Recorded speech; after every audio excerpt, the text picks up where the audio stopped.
Go! Tapos akin yung form, yung butter, yung puso niya, tsaka yung... Or gusto mo At saka bumabangking na yung among pagkain. yung knife Dapat din siya pinipasok. Ilan kayo? 80. Yung balak na yun.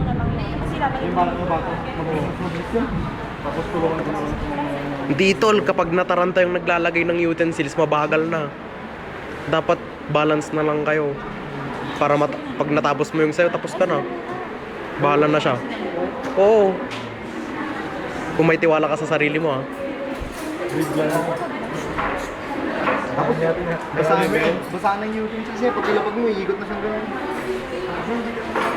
so akin yung knife, Yun no, mali yun tol, mali yan. Mabagal yan, men. nakaharap sa baso. Kapag isa-isa.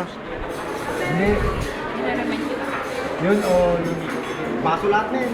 Baso lahat? O tapos pencil lahat, tulungan na lang ako. Tol, wag kang matataranta, garod, ha. Oo, kung matakanta, relax ka lang. Lagay kada. Kung utensil sa'yo lahat, wag kang matataranta. Malagay mo na lang baso. Basta, Lagay. basta sa galing, knife.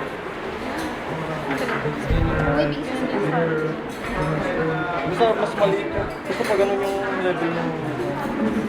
Ay, di mo na matatansya kung 1 inch, 1 inch. Oh,